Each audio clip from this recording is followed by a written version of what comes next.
Hey everybody, this is Josh Winkler with Cripple Concepts. Bringing you a late video this Tuesday because it's been a long damn day. I've been working on building a little solder fume extractor today. Thought it would be a couple hour project this morning, do a quick video and have this uploaded over lunch, but yeah, it's kicked my ass. It's really kicked my ass. Today's actually one of them lessons in, sometimes I need to work smarter, not harder. I could buy a good fume extractor for under $100, and yet I spent probably 8 hours today building this one, testing it, figuring out that somehow hot gluing the switch in, I screwed up the switch and it won't flip now. So on the back side I just have the wires soldered together now to make it hardwired in. Yeah, I should have probably bought one, but lesson learned. I built this one. That's a hard struggle when you've kind of come from extreme poverty. I lived on $550 a month SSI for about 6 years of my life, and then I made pretty decent money as an engineer, and then I went back on the system during the recession and due to some medical problems and whatnot, and I've ended up kind of getting back into that mindset of living very, very frugally. And there's times that I do need to design my own things, and I'm better off to buy, for example, the dynamite lathe. It's been a long project, but it's the right lathe for me. It works really well for my needs, so it made sense. This, I could have bought one that would have worked just fine, but the little table that I built out of MDF on the router this morning, that I needed anyway. I'm going to try to tip it up without knocking off my components here. You can see it's got a series of holes in it, and those are drilled for the XLR connectors I use. I use a 3-pin connector on the USB chargers for the wheelchairs, and you'll notice there's 5 holes. You'll see why in a minute, because I actually had to rotate it around at one point to solder the circuit board on. But what I want to show you today was quad soldering. I've talked about this before. My hands don't work. My fingers do not turn. I can't use my fingers or my thumb at all.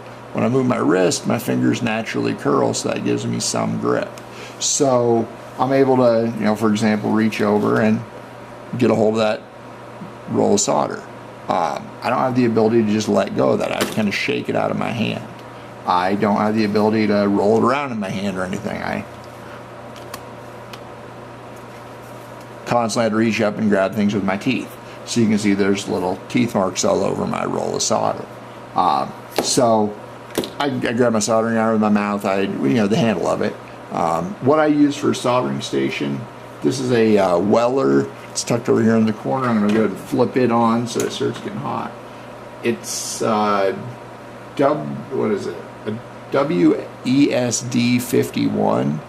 This isn't a top of the line soldering station, but it's a decent little soldering station. I keep the soldering iron in a little stand there that comes with it, and then underneath of that, let me slide this over a little bit and you can see it. You can see this, where can I get it out of the way? You can kind of see it there. I don't like to wet the sponge, so I picked this up actually on an AliExpress order along the way, because I can't hit the hole. It's basically like a copper Brillo pad. Use that to clean off the tip when it's hot. This soldering iron has tips that can be changed. So here's a pack of, let's see if I can grip this. I'm gonna lick my fingers sometimes to get the grip. That's a pack of some of the different tips that it'll take. There's some wider ones, some pointier ones, some blade types. I have kind of a medium point in there right now. Works pretty well. One recent thing that I've started doing, I was having a lot of trouble keeping my tip tinned, and I was burning through tips pretty fast. So I bought this stuff. I read about it on a message board online. It's called Tip Tinner by a company called Thermaltronics. Picked it up on Amazon, I think. A little tiny tub. I think this little tub was like $6 or something. It wasn't very much. It's weird. It kind of reminds me of like a woman's eye makeup. It's kind of powdery. Not really sure exactly what it even is. It appears to be flux and solder together. So like my tip right now, you can actually see, let me see if I can get it to focus on the tip there. do the trick of Kelvin from 1 to 1 CNC and bring my hand behind it. It kind of works. So my tip's actually pretty well tinned right now. That's because I've been taking and just lightly dipping this in here and rolling a little bit. And you can see a little smoke coming off of it. Like I say, it seems to be a little bit of flux and a little bit of solder in there. And it tins the tip, which is really nice. So the soldering iron here, there's actually a sensor that lets it know when the tip is up to temperature. So I have the temperature set at 623 degrees. That's what it's sitting at right now. The knob's pretty hard for me to turn. Luckily, I solder the same things most of the time. I use a lead-free solder because I put it in my mouth all the time. So I use a lead-free silver solder. It works pretty well. I actually bought a little more expensive solder, and I've had a lot better luck buying that slightly more expensive solder. This little gizmo here is to extract fumes. I'm tired of hovering my face over what I'm soldering and having those fumes come up in my face. They suck to breathe, they make my eyes burn. I'm sure they're really unhealthy.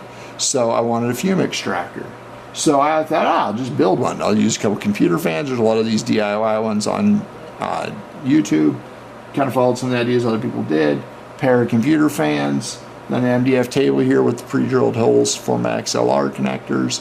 I could also lay anything else on this and use as a fume, as a little soldering stand. Then I bought this. This is just activated charcoal filter. I believe this stuff was actually for like an air filter for a house. I just picked that up on Amazon. It was a little pack, and then I just cut one of the sheets down. You probably can't see it, but I did mill a groove on the back of this on the router today. So there's actually a nice little groove that the I'm sure we'll hold on to this filter. That the filter sits on. I'm gonna try not to knock my diode and fuse out of here. Damn it. I knew that was gonna happen.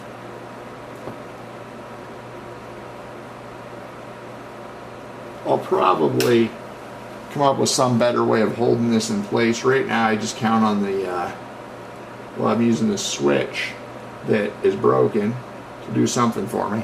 And it holds the top in until I kick on the fan. I tend to knock stuff out. I'm hoping I space the holes wide enough. Problem getting a slightly magnetized screwdriver is it hooks onto things when you don't mean to.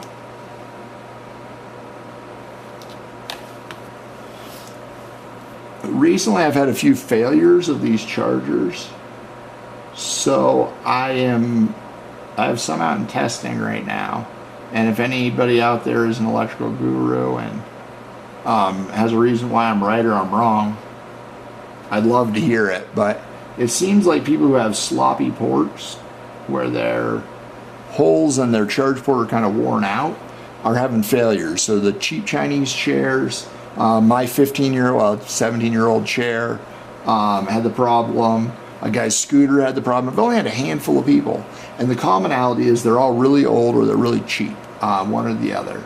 And it seems to be that there's a shock load goes into the circuit board and just fries something on these circuit boards and renders them useless. So I played around with different things, like a capacitor might help, that didn't. And I thought maybe it's actually getting a back feed of power somehow. So I tried a diode, and the diode seems to work well. So what we have here is the green guy over here is just a 2 amp fast below fuse. So if you get a dead short, it saves your chair circuitry. And then the other guy on the ground side is just a simple diode. So just plain basic silicon diode. This is actually my maiden voyage of the fume extractor, so you could see at the same time as me. I'll actually try kicking it on here, and so right now I have it on a power strip, so I'm just going to kick the power strip on. You may or may not hear the fans. They're up and running. I don't know how to demonstrate, but I can feel the air blowing through the back side. Let me just see if I can get a little So what you guys can't see off camera there, and I don't think I can lean in far enough, is to get my hand positioned on this, I actually put the end of the soldering iron itself in my mouth, this cold rubber end. You can kind of see there. I put all kinds of things in my mouth and I don't even think about it anymore. So I'm gonna try a little of this tip tinner stuff. There you can see the smoke coming off of it. And I bring it down here, and it's definitely sucking that smoke right off and through that charcoal filter, and it's not coming out the other side. So I think this is gonna work. So again, I'm gonna put this in my mouth, so I'll be quiet for 1 second while I put this in my mouth and get it positioned in my other hand and get the solder up where I can use it.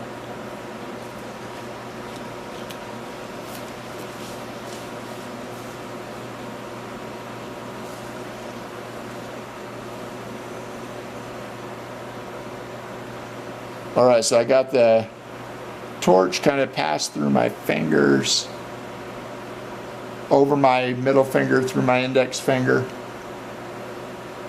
I have burned the shit out of my knuckles a couple times from getting it too far through and having my pinky come around and hit the torch, and that sucks.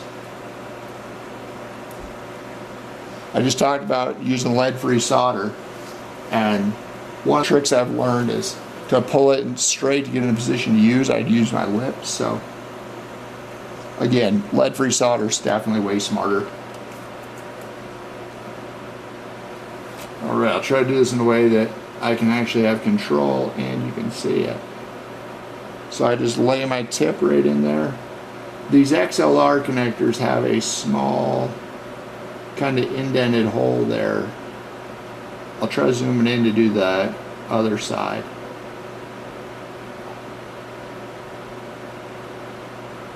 And now the trick I've learned here, oh yeah, that's sucking the, oh, that's beautiful, sucking the smoke right out the back. You see all that smoke rolling off of it? Boom, it's gone. Oh, this thing's gonna be amazing. I'm super stoked about this. This is gonna save my eyes and my nose and be awesome. It was worth all day and all the cussing and moaning.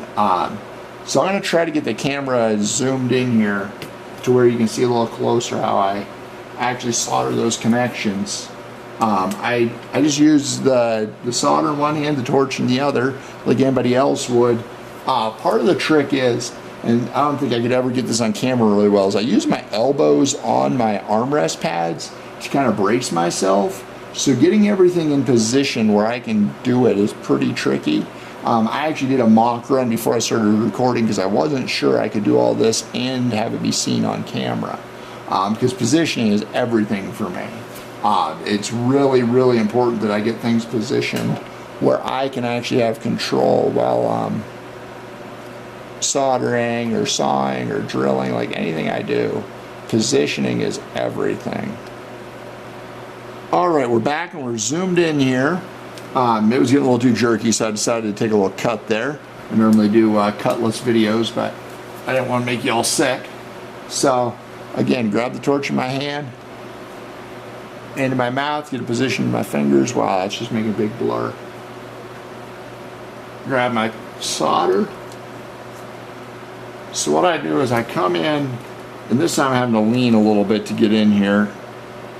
Hopefully you can see what I'm doing here. Oh yeah, so I lay the torch in there where I'm touching that fuse and the little pocket it sits in. I give it a minute to get a little bit of heat in there, and then I start bringing in my solder. I watch for the solder to melt. Oh yeah, just sucked in there nice, and then I hold.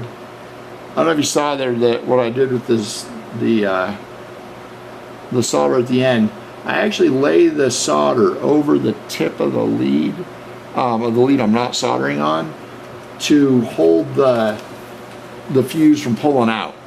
I was having a lot of trouble when I pulled my torch tip up and out of there, that the component would come with it. And so I figured out that the solder is cool, and the top part of the fuse stays cool. It never gets hot. So I'm able to just lift that right out of there. Now the next step I do on these is I actually straighten the leads out a little bit. I know about when the hole spacing needs to be. And then I drop the circuit board. Let me see if I can get that. I'm just gonna set that in the camera for you for a second. So that's the circuit board. You can see it's just a little tiny bastard. So I take that guy, and I don't know that I'm gonna be able to do this the way I have the camera and everything positioned. But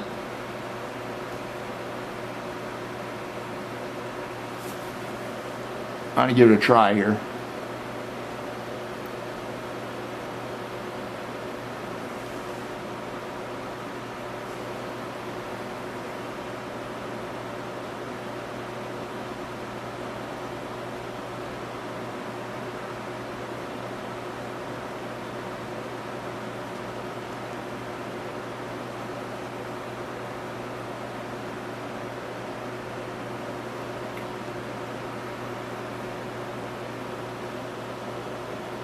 Trick right here is you have to get over both leads at the same time.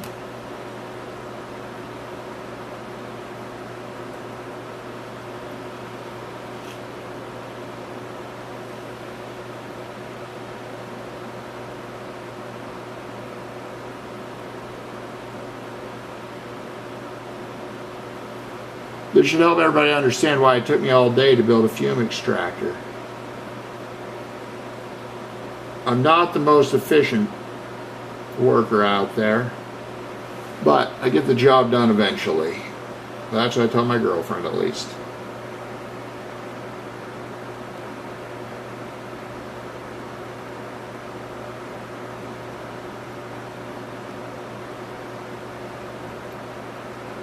So now I got it on both leads. The diode has a much smaller diameter lead than the fuse does. So the fuse side is just barely fits through the holes in the circuit board. Just gonna use a screwdriver to help push it down in place.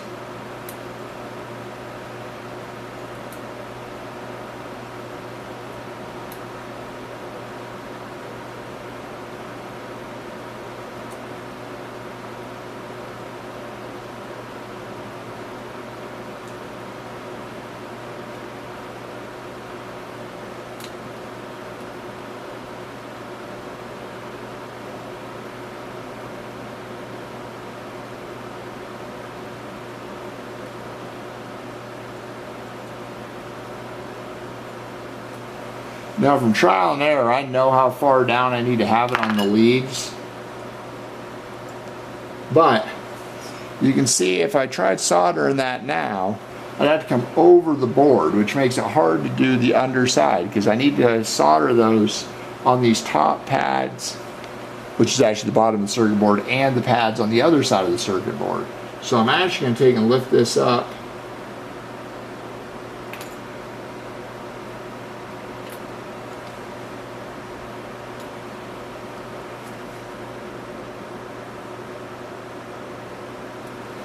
And spin it around. That's why I drilled the 5 holes instead of just 3. I used the same center hole, and I can position it both ways. You bring this side down, the other side up a little bit.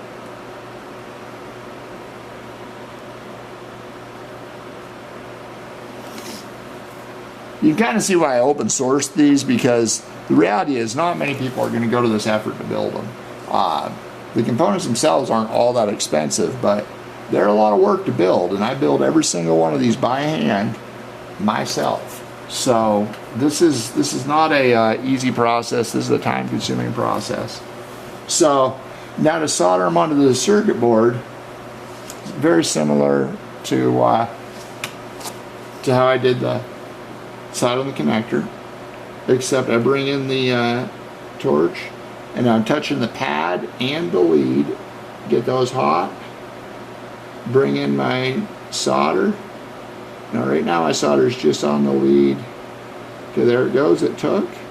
And then while it's hot, I bring the tip underneath the board and just give it a tap, and that sucks the solder through to the other side and gets it tight on the pad on the other side. And then I'll do the diode side.